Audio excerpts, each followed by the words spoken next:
Hello everyone. इस video में हम लोग पढ़ेंगे एनसीईआरटी हिस्ट्री क्लास 8 का। ठीक है। हम लोग मॉडर्न हिस्ट्री पढ़ रहे थे। इसके पहले हम लोग ऑलरेडी पार्ट 1 पढ़ चुके हैं। ठीक है। पार्ट 1 हम लोग ऑलरेडी पढ़ चुके हैं, जिसमें पढ़ रहे थे चैप्टर 2 में व्यापार से साम्राज्य तक कंपनी की सत्ता स्थापित होती है। इसका पार्ट 1 हम लोग ऑलरेडी पढ़ चुके थे। अभी हम पढ़ेंगे पार्ट 2। ठीक है। तो पार्ट 1 नहीं देखे हैं तो जाकर पहले देख लीजिए, ताकि एक पूरा सीरीज बन जाए। टीपू सुल्तान के पहले हम लोग पढ़ चुके थे। हम लोग पढ़ चुके थे कि किस तरह से जो ब्रिटेन की जो ईस्ट इंडिया कंपनी थी वो यहाँ पे व्यापार करने लगे, और धीरे धीरे उनकी जो रुचि थी वो सत्ता में आ गई, और सत्ता हासिल करने के जुगाड़ में वो लग गए थे। तो किस तरह से सारा जो ये कार्य किए थे वो हम लोग पढ़ चुके थे। तो यहाँ पे हम लोग शुरुआत में पढ़े थे कि बंगाल में किस तरह से वो सत्ता स्थापित कर चुके थे। अब उसके आगे पढ़ते हैं, दक्षिण भारत की ओर आया जाता है ये टिप्पू सुल्तान के बाद। ठीक है। तो टिप्पू सुल्तान से आगे हम लोग पढ़ना शुरू करते हैं। देखिए, टिप्पू सुल्तान जिन्हें कहा जाता है शेर मैसूर, शेर मैसूर कहा जाता है कि नहीं, टिप्पू सुल्तान। तो इस टॉपिक को, इसको भी ध्यान रखना। आगे देखिए, जब कंपनी को अपने राजनीतिक और आर्थिक हितों को खतरा दिखाई दिया, तो कंपनी ने प्रत्यक्ष सैन्य टकराव का रास्ता भी अपनाया। देखिए, इसके पहले अप्रत्यक्ष रूप से टकराव किया था, जिसके बाद वो सत्ता को स्थापित कर रहे थे, लेकिन अब प्रत्यक्ष रूप से भी टकराव करना शुरू कर दिया। जैसे एग्जाम्पल ले लीजिए, दक्षिण भारत के राज्य मैसूर के उदाहरण से यह बात समझी जा सकती थी।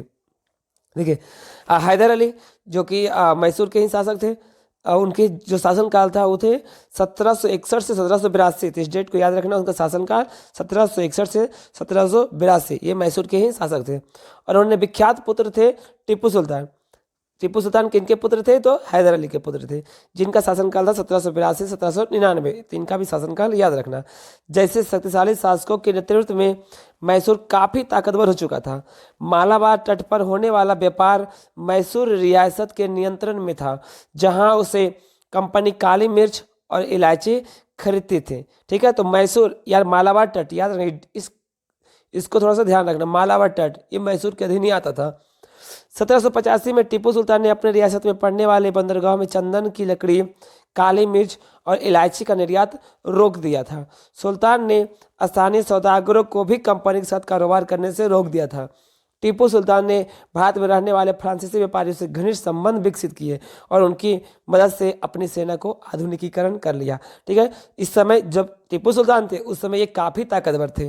अंग्रेजों के पास उतनी हिम्मत नहीं थी कि टीपू सुल्तान को हरा सके, इतनी ताकतवर थे अपने ज़माने में, क्योंकि उनकी जो सेना थी बिल्कुल आधुनिकीकरण कर लिए थे फ्रांसीसियों की सहायता से। आगे देखते हैं। अब उसके बाद देखिए, कंपनी के फौजों और हैदर अली और टीपू सुल्तान के कई बार युद्ध से हराया था। कंपनी बताए देने कि टीपू सुल्तान इतनी ताकतवर था कि अंग्रेज को हिम्मत नहीं थी कि अब टीपू सुल्तान को हरा सके। देखिए, उसके बाद देखिए अंग्रेज यहाँ पे क्या किया, यहाँ पे चालाकी से काम कर लिया। कैसे किया देखिए। लेकिन 1792 में मराठों, हैदराबाद के निजाम और कंपनी की संयुक्त फौजों को हमला कर दिया। देखिए क्या बात है, अकेले जब हरा नहीं पाया तो चालाकी से निजाम को साथ में ले लिया, हैदराबाद के निजाम को और मराठों को भी।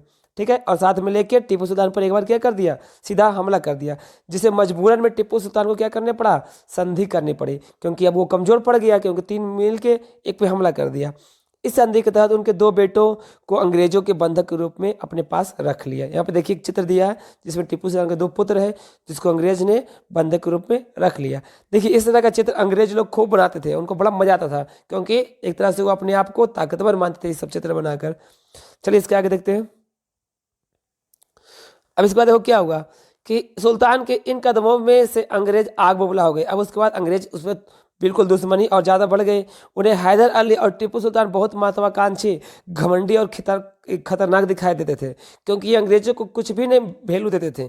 इस कारण से अंग्रेज काफ़ी खपा होते थे। अंग्रेजों को लगता था कि ऐसे राजाओं को नियंत्रित करना, कुचलना जरूरी है। फलस्वरूप मैसूर के साथ अंग्रेज के 4 बार जंग हुई। याद रखना, इस डेट को बिल्कुल याद रख लेना, बहुत इंपॉर्टेंट है। मैसूर के साथ अंग्रेज को 4 बार युद्ध हुआ। कौन कौन? 1767 से 69, 80 84, 90 92 और 99। चारों डेट बिल्कुल याद रखना। फिर से रिपीट करते हैं, 67 69, 80 84, 90 92 और 1799। अब उसके बाद आखिरी युद्ध होता है श्रीरंगपट्टनम की जंग में, उसके कंपनी को सफलता मिल गई। यानी कि श्रीरंगपट्टनम की आखिरी जब युद्ध हुई तब उस समय टीपू सुल्तान की आने के अपनी राजधानी को रक्षा करते हुए टीपू सुल्तान क्या हो गए, मारे गए, जिसके कारण अंग्रेज था वो उसकी विजय हो गई। ठीक है। और मैसूर का राजकार पुराने बोडियार राजवंश के हाथों में सौंप दिया गया। इसके पहले जो राजवंश था बोडियार, उसके हाथों में पुनः से सौंप दिया गया। उसके साथ ही मैसूर पर भी एक सहायक संधि थोप दी गई। ठीक है। तो इस तरह से यहाँ से टीपू सुल्तान का अंत हो गया। अब टीपू सुल्तान के बारे में एक कहानी थोड़ा सा यहाँ पे देख लो। राजाओं की छवि अक्सर जनश्रुतियों से भी बनती है। प्रचलित किस्सों में उनकी ताकत खूब स्गान की जाता है। 1782 में मैसूर के राजा बने टिप्पू सुल्तान के बारे में कहा जाता है कि एक बार वे अपने फ्रांसीसी दोस्त के साथ जंगल में शिकार खेलने गए थे और वहां एक शेर उनके सामने आ गया। उनकी बंदूक से मौके पर साथ नहीं दिया और कटार हुई जमीन पर गिर गया था। अब उसके बाद क्या था कि टिप्पू ने निहत्ते ही शेर के साथ मुकाबला किया और आखिरकार कटार उठा ली और अंत में शेर को मार दिया। इसीलिए इनको बोलते हैं शेरे मैसूर। ठीक है, इसे बोलते हैं शेरे मैसूर। और उनके झंडे पर ही तस्वीर भी, शेर की तस्वीर भी मिलेगी आपको। ठीक है, यहाँ पर देखिए, यहाँ पर एक तस्वीर है, इसको भी देख लीजिए, जिसमें एक अंग्रेज को शेर पूरा जोर से आपको यहाँ पे काट रहा है। या टिप्पू के विशालकाय मछली खिलौने की तस्वीर, इसमें एक नकली शेर एक यूरोपीय सिपाही को दबाए हुए इसका हैंडम घुमाया जाता है तो नकली शेर दहाड़ता था और सिपाही के भीतर चीख की आवाज़ें आती थी। अब यह खिलौना शेर लंदन स्थित विक्टोरिया एवं एल्बर्ट म्यूजियम में रखा है। 4 मई 1799 को जब यह अपनी चलिए अभी देखे थे यहाँ पे टीपू सुल्तान का अंत किस तरह से हुआ था। देखिए, टीपू सुल्तान को आने के हराने में जो अहम योगदान था वो मराठों का भी था, क्योंकि मराठा और हैदराबाद के निजाम ही अंग्रेज का साथ दिया था। तीनों मिलकर टीपू सुल्तान पे हमला किया, जिसके फलस्वरूप उनकी हार हुई थी। अब उसके बाद क्या होता है कि 18वीं शताब्दी के आखिर में कंपनी मराठों की ताकत को भी काबू और खत्म करने के बारे में सोचने लगी। 1761 में पानीपत की तीसरी लड़ाई, इस डेट को बिल्कुल याद रख लेना, पानीपत की तीसरी लड़ाई 1761 में। ठीक है, में हार के बाद दिल्ली में से देश का शासन चलाने का मराठों का सपना चूर चूर हो गया। उन्होंने कई राज्यों में बांट दिया गया। इन राज्यों की बागडोर सिंधिया, होलकर, गायकवाड़ और भोसले जैसे अलग अलग राजवंशों के हाथों में सौंप दी गई। ठीक है, ये सारे सरदार एक पेशवा यानी सर्वोच्च मंत्री के अंतर्गत एक कन्फेडरेंसी के सदस्य थे। पेशवा एक राजमंडल का सैनिक और प्रशासकीय प्रमुख होता और पुणे में रहता था।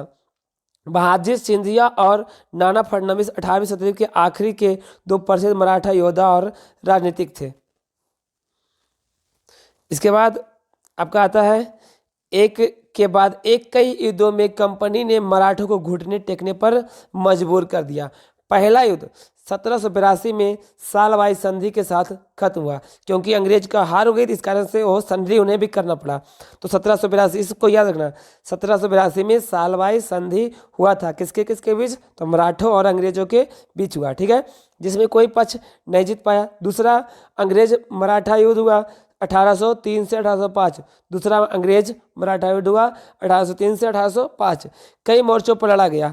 यह नतीजा हुआ कि उड़ीसा और यमुना के उत्तर में स्थित आगरा व दिल्ली इस सहित कई भूभाग अंग्रेजों के कब्जे में चला गया।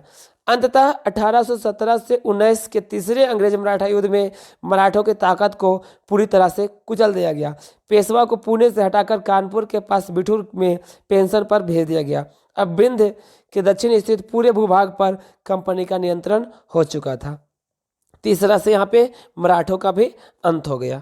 ठीक है, अब उसके बाद देखिए अगला, फिर आता है सर्वोच्च दावा। उपरोक्त विवरण से स्पष्ट है कि 19वीं शताब्दी के शुरुआत में कंपनी क्षेत्रीय विस्तार की आक्रामक नीति चल रही थी। लॉर्ड हेस्टिंग्स 1813 से 1823 तक गवर्नर जनरल थे। ठीक है, के नेतृत्व में सर्वोच्चता की एक नई नीति शुरुआत की गई। यहाँ पे याद रखना, सर्वोच्चता की जो नीति थी वो किसके द्वारा शुरू की गई? तो लॉर्ड हेस्टिंग्स। ठीक है, जिनकी थे वो 1813 से 1823 तक गवर्नर जनरल थे। ओके, इसको ध्यान में रखना, डेट को भी। भारतीय राज्य उसके शुरू की। कंपनी का दावा था कि उनकी सत्ता सर्वोच्च है, इसलिए वह भारतीय राज्यों से ऊपर है। अपने हितों की रक्षा के लिए वह भारतीय रियासतों का अधिग्रहण करने या उसके अधिग्रहण को की धमकी देने का अधिकार अपने पास मानती है। यह सोच बाद में भी अंग्रेज की नीतियों में दिखाई देती रही। अब उसके बाद देखते हैं आगे।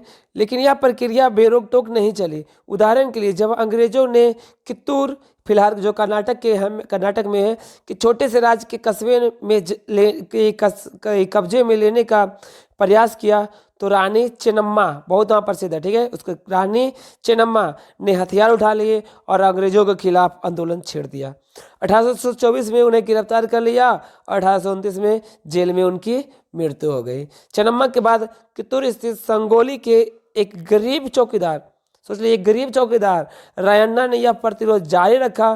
चौतरफा समर्थन और सहायता से उन्होंने बहुत सारे ब्रिटिश शिविरों और दस्तावेजों को नष्ट कर दिया। आखिरकार उन्हें भी अंग्रेजों ने पकड़कर 1830 में उन्हें फांसी दे दिया गया। 1830 में फांसी दे दिया गया किन्हें? कित्तूर में स्थित एक चौकीदार जिनका नाम था रैयन्ना, ठीक है। उसके बाद प्रतिरोध के ऐसे कई दूसरे उदाहरण भी आपको आगे इसको पढ़िएगा। अब आगे देखते हैं क्या है इसके आगे है। 1830 में के दशक में के अंत में ईस्ट इंडिया कंपनी रूस के प्रभाव से बहुत डरी हुई थी। कंपनी को भय था कि कहीं रूस का प्रभाव पूरे एशिया में फैलकर उत्तर पश्चिम में से भारत की भी अपनी चपेट में ना ले। इसी डर के चलते अंग्रेज जब अब उत्तर पश्चिमी भारत पर भी अपना नियंत्रण स्थापित करना चाहते थे, उन्होंने 1838 से 42 के बीच अफगानिस्तान के साथ लंबी लड़ाई लड़ी और वह अप्रत्यक्ष कंपनी शासक स्थापित कर लिया। मतलब किसी और को जो अपने चहेते थे उसको वहाँ पे गद्दी पे बैठा दिया युद्ध जीत कर, ठीक है। उसके बाद 1843 में सिंध भी कब्जे में आ गया। इसके बाद पंजाब की बारी थी, वहाँ महाराणा रंजीत सिंह ने कंपनी की दाल नहीं गलने दी। 1839 में उनकी मृत्यु के बाद इस रियासत के साथ दो लंबी लड़ाई हुई। आखिरकार 1849 में अंग्रेजों ने पंजाब को भी अंततः क्या कर लिया? अधिग्रहण कर लिया, ठीक है। अब आइए इसके आगे देखते हैं इनकी विलय नीति के बारे में। आगे देखिए इनकी विलय नीति क्या थी। अधिग्रहण की आखिरी लहर 1848 से 1856 के बीच गवर्नर जनरल बने लॉर्ड डलहौजी के शासनकाल में चले। लॉर्ड डलहौजी ने एक नई नीति अपनाई जिसे विलय नीति का नाम दिया गया, ठीक है। विलय नीति था वो किसने अपनाया? लॉर्ड डलहौजी ने। यह सिद्धांत एक तर्क पर आधारित था कि अगर किसी शासक की मृत्यु हो जाती है तो उसका कोई पुरुष वारिस नहीं है तो उसकी रियासत हड़प ली जाएगी, यानी कंपनी की भूभाग का हिस्सा बन जाएगी, ठीक है। यह विलय नीति क्या थी कि यदि कोई शासक है, अगर उसकी मृत्यु हो गई और उसका वारिस पुत्र नहीं है तो उसकी जो भी अधिभूभाग है उस पर सीधा सीधे अंग्रेज का कब्जा हो जाएगा। अब इस सिद्धांत के आधार पर एक के बाद एक तरह नई कई रियासतें अब आपको हड़प ली गई, जिसमें सतारा, संबलपुर, उदयपुर, नागपुर और अंततः झांसी अंग्रेज के हाथ में चली गई, ठीक है। आखिर में झांसी भी अंग्रेज के हाथ में चले ही गई थी। आप यहाँ से ही देखिए थे, इसकी बहुत सारी कहानियाँ पढ़े होंगे झांसी की रानी की, वो इसी के अधीन वो ले लिए थे, अंग्रेज ने ले लिया था। आगे देखते हैं। नेक्स्ट है आपका आखिरकार 1856 में कंपनी ने अवध को भी अपने नियंत्रण में ले लिया। इस बार अंग्रेजों ने एक नया तर्क दिया। उन्होंने कहा कि अवध की जनता को नवाब के कुशासन के आज़ाद कराने के लिए कर्तव्य से बंधे हुए हैं, इसलिए वे अवध पर कब्जा करने पर को मजबूर है। अपने प्रिय नवाब को जिस तरह से गद्दी से हटाया गया उसे देखकर लोग जो थे गुस्सा से भड़क उठे और अवध के लोग 1857 के महान विद्रोह में शामिल हो गए, ठीक है। तो यहाँ पे देखी थी किस तरह से अंग्रेज का विलय नीति चला और यहाँ पे एक से लेकर एक जितने भी राज थे सब धीरे धीरे अंग्रेज ने अपने पास ले लिया। चलिए इसके आगे देखते हैं। अब इसके बाद देखिए एक नक्शा यहाँ पे दिखाया गया। ये नक्शा है 1797 में। ये जो पीला भाग दिख रहा है, जो पीला भाग यहाँ पे दिख रहा है, इसमें आपको है ब्रिटिश शासन के अधीन क्षेत्र, ठीक है। जो ब्रिटिश शासन के अधीन क्षेत्र है वो पीला से दिखा रहा है। अब लाल से जो क्षेत्र ब्रिटिश शासन के अधीन नहीं थे, ये 1779 आपको 1797 में। उसके बाद 1840 तक आते आते देखिए ये जो पीला रंग है वो पूरी तरह से कितना बढ़ गया है। ये लाल की जो संख्या जो क्षेत्रफल है वो कितना कम गया है, यानी कि धीरे धीरे अंग्रेजों की प्रसार हो रही थी। अब उसके बाद चले आते हैं 1857 में। तो 1857 में आइए तो लगभग पूरे भारत में पीले रंग का वर्चस्व था, ठीक है। बाकी लाल था जो कि जो भारत ब्रिटिश शासन के अधीन नहीं था ना, तो जो भी पीला रंग दिख रहा है सारा ब्रिटिश शासन के अधीन था। आगे आपका है नए शासन की स्थापना। गवर्नर जनरल वॉरेन हेस्टिंगस जो कि थे 1773 से 1785 तक, उन बहुत सारे महत्वपूर्ण व्यक्तियों में से था जिन्होंने कंपनी की ताकत फैलाने में अहम भूमिका अदा की थी। वॉरेन हेस्टिंगस के समय तक आते आते कंपनी न केवल बंगाल बल्कि मुंबई मद्रास में भी सत्ता हासिल कर चुकी थी। ब्रिटिश इलाके मोटे तौर पर प्रशासकीय इकाइयों में बटे थे जिन्हें प्रेसिडेंसी कहा जाता था। उन समय 3 प्रेसिडेंसी थे, बंगाल, मद्रास और मुंबई। ठीक है, 3 प्रेसिडेंसी थे, कौन कौन? बंगाल, मद्रास और मुंबई। हर एक का शासक गवर्नर के हाथ होता था। सबसे ऊपर गवर्नर जनरल होता था। वॉरेन हेस्टिंग्स ने कई प्रशासकीय सुधार किए। न्याय के क्षेत्र में उसके सुधार खासतौर पे उल्लेखनीय थे। तो ये ध्यान देने वाली बात क्या है कि जो तीनों प्रेसिडेंसी थे उसके जो हर का जो हेड होता था वो होता था गवर्नर, जबकि गवर्नर जनरल था वो सबसे ऊपर का रैंक होता था। ठीक है, आगे देखिए यहाँ पे थोड़ा सा शब्द याद रखना। काजी का मतलब आगे यूज होगा ये वर्ड काजी, जिसका मतलब होता है एक न्यायाधीश। मुफ्ती का मतलब होता है मुस्लिम समुदाय का एक न्यायविद जो कानूनों की व्याख्या करता है। काजी किसी व्याख्या के आधार पर फैसले सुनाता है। महाभियोग का मतलब जब इंग्लैंड के हाउस ऑफ कॉमन्स में किसी व्यक्ति के खिलाफ दुराचार का आरोप लगाया जाता था तो हाउस ऑफ लॉर्ड्स, संसद की जो ऊपरी सदन थी, उस व्यक्ति के खिलाफ मुकदमा चलाता, इसे महाभियोग कहा जाता है। यहाँ पे देखिए वॉरेन हेस्टिंग्स पर मुकदमा जो चला था उसका एक चित्र है यहाँ पे, उसको वहाँ का अपर हाउस है। आगे देखिए इसके बाद देखिए एक बड़ी समस्या यह है कि ब्राह्मण पंडित धर्मशास्त्र के अलग अलग शाखाओं के हिसाब से स्थानीय कानून को अलग अलग व्याख्या कर देते थे। इस भिन्नता को खत्म करके समरूपता लाने के लिए 1775 में 11 पंडितों को भारतीय कानूनों का एक संकलन तैयार करने का काम सौंपा।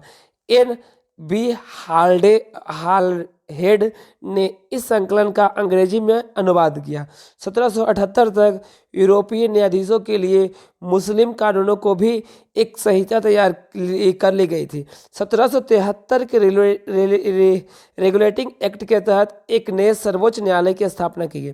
चलिए इस डेट को बिल्कुल इस लाइन को अंडरलाइन कर देते हैं। ठीक है, इसको याद रख लेना, बहुत इंपॉर्टेंट है कि 1773 के रेगुलेटिंग एक्ट के तहत एक नए सर्वोच्च न्यायालय की स्थापना की गई। इसके अलावा कलकत्ता में अपीलीय अदालत, जिसको बोलते हैं सदर निजाम अदालत, की भी स्थापना की गई। ठीक है, उसके बाद भारतीय जिले में कलेक्टर सबसे बड़ा ये ओहदा होता है और जिले का जो सबसे बड़ा ओहदा था वो कलेक्टर को मानते थे, जैसा कि नाम से में ही पता चलता है। अब कलेक्टर का मुख्य काम क्या था? इसका मुख्य काम था लगान और कर इकट्ठा करना तथा न्यायाधीशों, पुलिस अधिकारियों व दरोगा की सहायता से जिले में कानून व्यवस्था बनाए रखना होता था। उसका कार्यालय कलेक्ट्रेट, जिसको अभी कलेक्टेरिएट बोलते हैं। ठीक है, सत्ता और संरक्षण के नया केंद्र बन गया था जिसे पुराने सत्ता केंद्र को हाशिए पर धकेल दिया। ओके, आगे देखते हैं। यानी कि जो अभी आपका होता है डीएम, जो कलेक्टर जो होता है वो पुराना ही पद है, अंग्रेज जमाने का ही वो पद है, आपको माना जाता है। आगे देखो, कंपनी की फौज। कंपनी के साथ भारत में शासन और सुधार के नए विचार तो आए, लेकिन उसकी असली सत्ता सैनिक ताकत में ही थी। मुगल फौज मुख्य रूप से घुड़सवार, घोड़े से चलने वाला प्रशिक्षित और पैदल सेना थी। उन्हें तीरंदाजी, तलवारबाजी का प्रशिक्षण दिया जाता था। सेना में सवारों का दबदबा रहता था और मुगल साम्राज्य को एक विशाल पेशेवर प्रशिक्षण वाली पैदल सेना की जरूरत महसूस नहीं होती थी। ग्रामीण इलाकों में सशस्त्र किसानों की बड़ी संख्या थी। स्थानीय जमींदार मुगलों को जरूरत पड़ने पर पैदल सिपाही मुहैया कराते थे। उसके बाद देखिए क्या हुआ कि 18वीं सदी में अब अवध और बनारस जैसे रियासतों में किसानों को भर्ती करके उन्हें पेशेवर सैनिक प्रशिक्षण दिया जाने लगा, तो यह सूरत बदलने लगी। ईस्ट इंडिया कंपनी ने जब अपनी सेना के जरिए भर्ती शुरू की तो उसमें यह भी तरीका अपनाया। अंग्रेज अपनी सेना को सिपाही, जो भारतीय सब सिपाही से ही बना है, आर्मी कहते थे।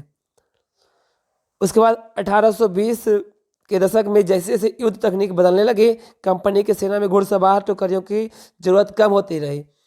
इसकी वजह से यह थी कि ब्रिटिश साम्राज्य बर्मा, अफगानिस्तान और मिस्र में भी लड़ रहा था, जहां सिपाही मस्केट तोड़ेदार बंदूक और मैचलॉक से लैस होते थे।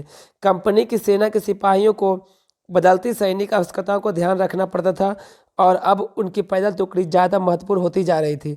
19वीं सदी की शुरुआत में अंग्रेज एक समरूप सैनिक संस्कृति विकसित करने लगी थी। सिपाहियों को यूरोपीय ढंग का प्रशिक्षण, अभ्यास, अनुशासन सिखाया जाने लगा। अब उनका जीवन पहले से ज़्यादा बेहतर हो चुका था।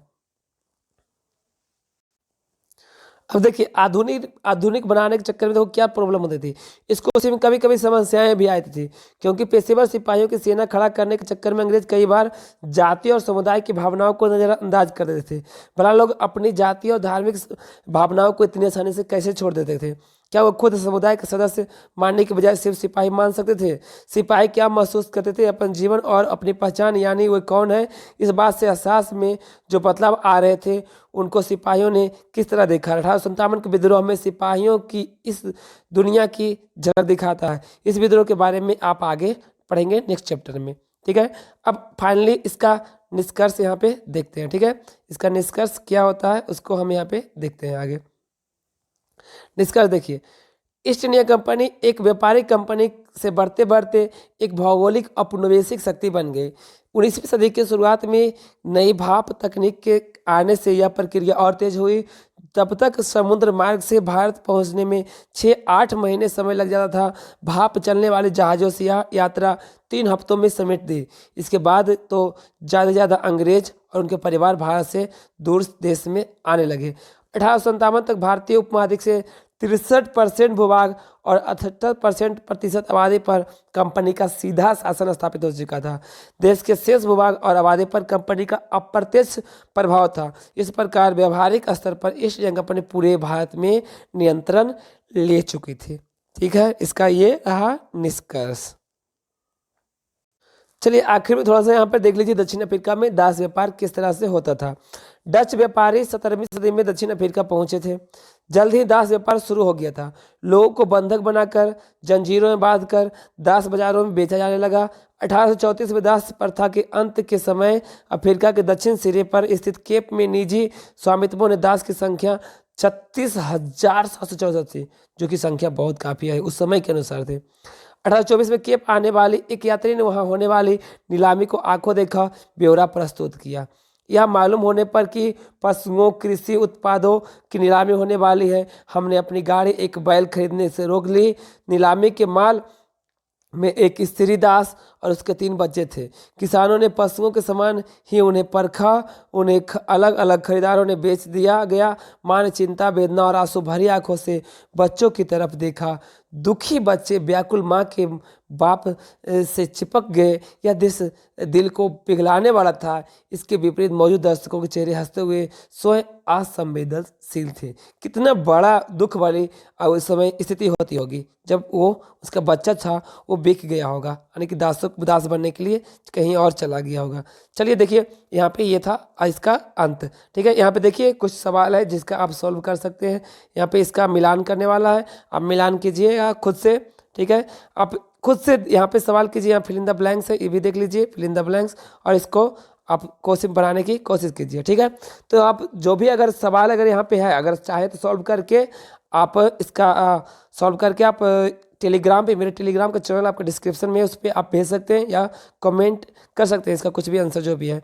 तो चलिए यहीं पे आपको वीडियो को समाप्त करते हैं। आपका चैप्टर 2 समाप्त हो गया है। ठीक है, आप जो भी नोट्स बनाए होंगे, जो भी चीज़ें यहाँ पे लिखे होंगे, उसको आप लिख ले और उसको रिवीजन करते रहें। आप एक बार नहीं, इस वीडियो को 2-3 बार आप देख लीजिए, जिससे आपकी क्लियरिटी थोड़ा बढ़ जाएगी।